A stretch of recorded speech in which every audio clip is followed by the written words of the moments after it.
So the third test between the Wallabies and Ireland has fallen the way of the Irish, 20 points to 16. They've taken this one out in what was another tightly contested affair. This whole series has been really great, just in terms of the competitiveness, the evenness of the teams. It's just been really great watching. I mean, when you compare this with the All Blacks and French series, there's been a lot more positives here, just in terms of rugby. A few negative talking points in this one, just in terms of officiating, which is unfortunate, but I'll try to keep it as positive as I can because I don't want to get too bogged down with the refereeing stuff. This one started off with Folau catching a high ball in the air, and it wasn't the only time he was going to do that this evening. And it was followed up quickly by Peter O'Mahony really getting over the ball and getting a turnover on the ground. So it looked like it was just going to be a combination of that first game where Folau was so dominant and the second game where Ireland really had the wood over the Aussies at the breakdown. It looked like it was all going to be coming together for kind of a classic match. And there were elements of it. Kepu put a big hit on Sexton early, but late. But it kind of showed that the Aussies' intent was there, that they were going to be physical in this one and really try and push the Irish back to try and get some more ball, because it's one thing they'd struggled with. But yeah, the Irish went out in front early, kicked a penalty, but then Rob Kearney had an interesting kick that he received and probably could have let it bounce out, but took it and tried to run it back around. It stepped on the touchline, and yeah, that ended up costing Irish 3 points. So it was tight early, 3-3, the scores were ticking along. Disappointingly for both teams, they had their captains go off. So Michael Hooper went off at about 15 minutes for the Wallabies, and O'Mahony didn't last the first half either. So yeah, that lost an element of that kind of breakdown battle, because both of these guys had been pretty large in terms of that in the first two games. The Irish were building lots of phases, and Pocock was getting turnovers in the first half. It was reminiscent of the first game. Pocock really is a hard guy to move when he's on the ball. Stockdale got a yellow card for kind of elbowing Nick Phipps to the throat. I guess that one's fair. I'm getting into the officiating. The only thing is I only watched it once in kind of real time. The replays all showed just the contact on the throat, and that makes it look a lot worse than it was. Nick Phipps went down like he'd been absolutely shot, kind of reminiscent of what we see in the round ball game, which is not something we're generally used to seeing in rugby. So my initial thoughts were probably a bit biased towards Stockdale's case, because I don't like to see guys kind of absolutely just, going down like that. But, I mean, to be fair, that could just be a natural reaction to getting hit in the throat. So, I've only seen it the once. It just was my first impression that, damn, he's making a big meal of that. So, it didn't seem like there was a lot of force. It looked to me like he was more trying to just kind of hand him off.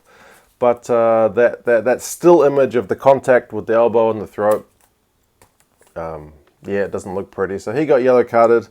The Aussies managed to kick a penalty during that yellow card, but so did Sexton. He got one back, so it ended up being 3 apiece during the yellow card. Wallabies not really able to capitalise on it, and to be fair, the Irish had a lot of ball during that yellow card period, so it wasn't a real big turning point of that game. And there was another yellow card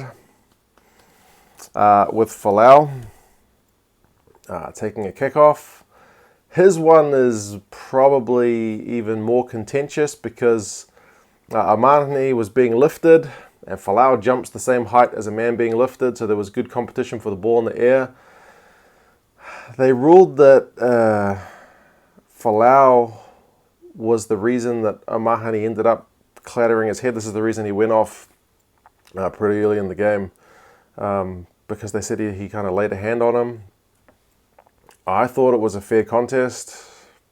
I mean, O'Mahony had actually kind of hit the dirt a couple of times during kickoffs as Folau was competing for that ball.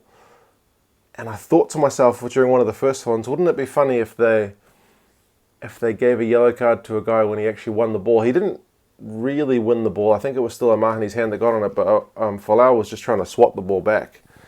So I felt like that one was pretty harsh. I don't think he really... I mean, he was dropped by his lifter, seemed to be the main thing. They only had one man lifting him, which is obviously a bit harder to do. I mean, unless you're the beast who can kind of hold guys upside down. Any kind of contact in the air is going to put you off balance and perhaps cause a bit of a fall. So that was an unfortunate yellow card. But in terms of the scoreline, I think the Irish kicked a penalty, and then Foley kicked a penalty, and then right before half-time, Sexton kicked another penalty when the Wallabies probably should have just closed that out because there were only seconds left in the half. So the yellow card was 6 points to 3, so still not a whole lot doing. I wouldn't have thought that cost the game. It was just a bit unfortunate. Like the TMO was a busy man. It's the same guy who's been the TMO all series, and if there's one thing I'll say about the series is that I don't like this TMO. Ben Skeen, he's slow and he likes to try, kind of have as big an influence on the game as he can. I've got him as down as at least 5 times being involved in the game. And sometimes the ref just wanted to move on. And you could hear him saying, hold on, Pascal, hold on. Like, I want to look at some more stuff. When the ref had already seen it, was like, no, it's all good. So, yeah, he's a frustrating individual. The sooner he is kind of retired from TMOing, then I will be pleased. Anyway, I'll stop talking about that for now. Halftime was 12 points to 9, so pretty close. Possession and territory were pretty well in Ireland's favour. 59% territory, 66% territory, 59% possession, but only a 3-point lead, so it was still all to play for. Early on in the second half, Ireland turned down a possible 3 points and immediately get a try through CJ Stander, who got the try. He had a pretty big night. And it was kind of justified that they turned down the possible 3. Not long later, Australia turned down a 3. They got numbers to the ball. They were flicking it through the hands. Beale was inside Foley. Foley probably could have passed it to him, gone in for a score, but he tried that hero flick over to Folau. It ended up going nowhere. So I was kind of cursing Foley at that point for poor decision making. I must say I got the Waratahs gear on today. I don't have any Irish gear.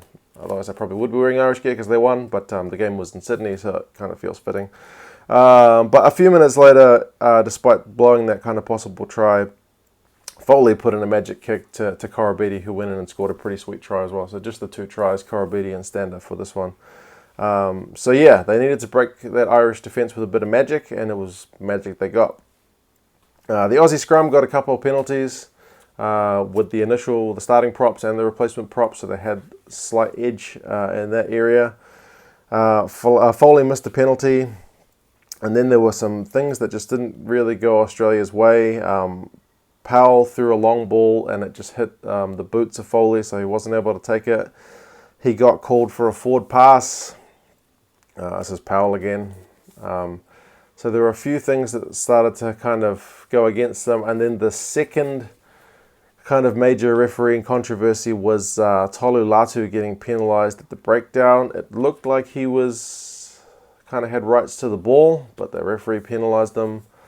I mean, last week the ref, if anything, kind of seemed to have his eyes a bit softer on Oz, but this week it seems to be a bit harsher. So I guess things even out, but in terms of this game, it wasn't. It was a bit tough on the Aussies, I thought. But I'll take feedback on that. But yeah, overall, there was that grandstand finish because they were down by 4. Folau managed to collect a restart after Sexton and just kicked a penalty, so it was all there to play for. Going through the hands, pressure was on, and then there was just a pass to nobody. There was an inconclusive moment where the ball hit Stockdale's fingers.